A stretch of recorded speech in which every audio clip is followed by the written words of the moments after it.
Building right-priced homes for everyone in India. This is what every stakeholder involved in building homes in the country should work towards.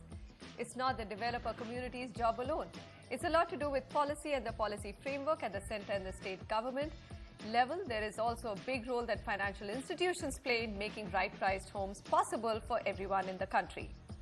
Over the last few years, while homes are being built, they are being built mostly for the well-off.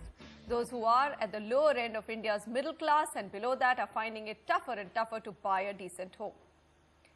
We will, in today's Realty Debate, lay out the problem. The intention, of course, is a little bigger, to come up with solutions. What can and should be done to build more right-priced homes in the country? And we'll focus today on that sweet spot that everybody talks about, which is 25 lakh to 50 lakh rupees.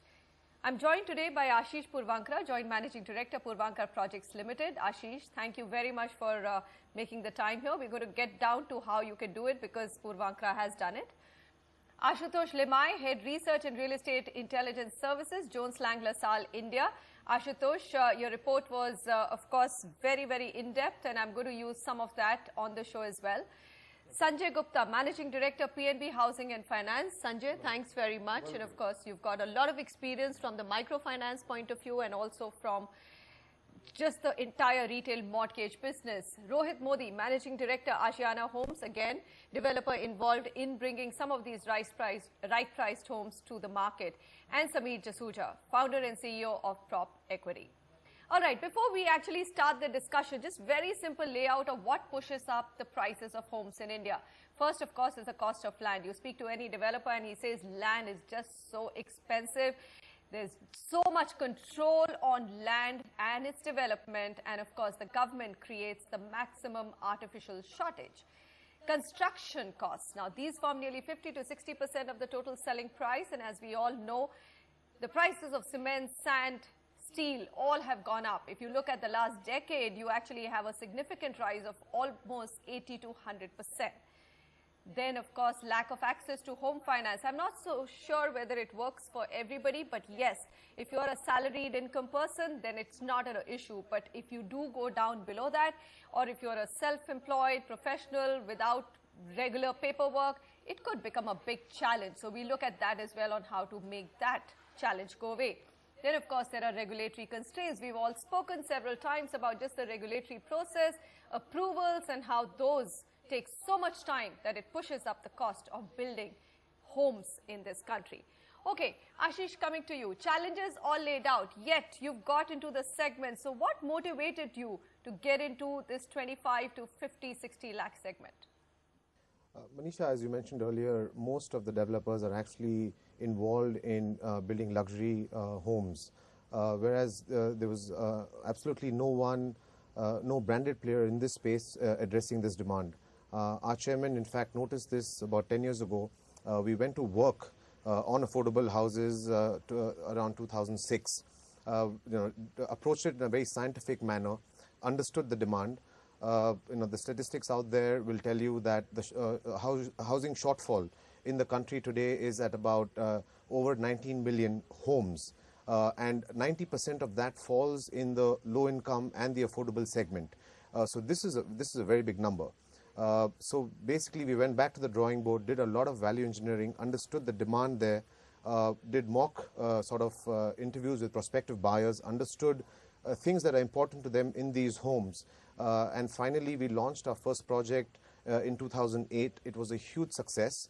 The challenges, of course, are there while the demand is so huge in terms of availability of land, the delay in sanctions, as you mentioned earlier, and also keeping costs in check.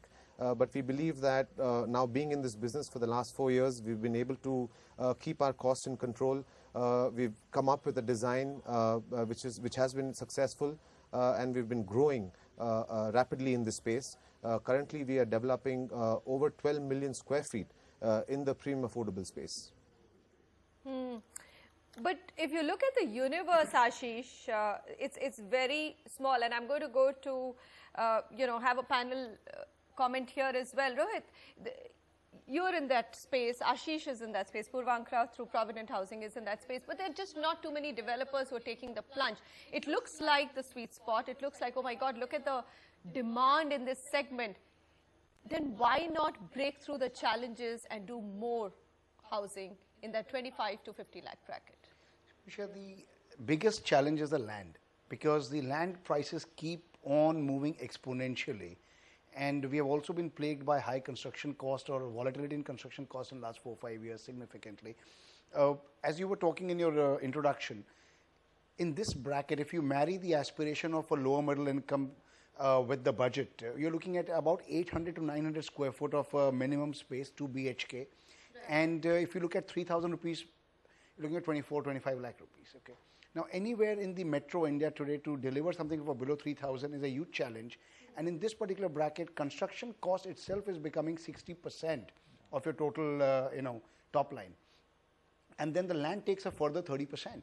So you're looking at a 10% GP, gross profit or for a working margin. So it's not a very lucrative segment.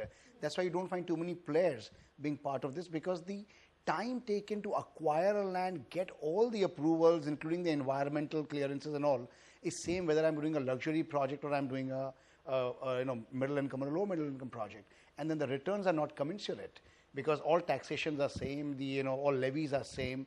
Cost of construction do not differ so much whether you're doing a 25 lakh rupee housing or a 50 lakh rupee housing. That differential, that beta is only maybe 50 rupees. Right.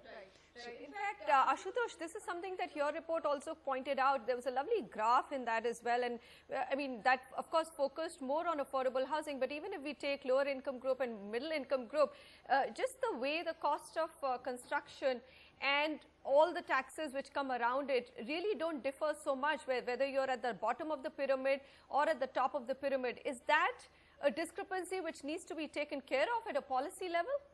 Absolutely. There has to be differentiation, and the policy should define the efforts that are being done towards creating housing for the LIG or EWS segment. If there is no differentiation, it's very difficult to imagine why developers would be incentivized or be encouraged to do projects in that space, when the efforts that are expected of them are going to be the same, irrespective of whether they are doing housing for LIG or for HIG. So there has to be differentiation and incentivization. But at the same time, I think more and more developers are now spreading their footprint across various categories within the residential, and they want to hedge the risk, and it all comes down to how fast they can sell. And I'm introducing a point here that the sweet spot, the houses that are priced around 30 lakh rupees or so, sell in no time really. So it's a question of whether you want to build quickly, sell quickly and move on to the next project and play a volume game, or you want to, whether you are prepared to play a waiting game and sell high ticket residential, which takes relatively more time to offload. India's #1 news app just got even better. Download NDTV's new app. Fully optimized for retina display, full screen view, faster response time, and Sudoku. NDTV's new iPad app. Download now.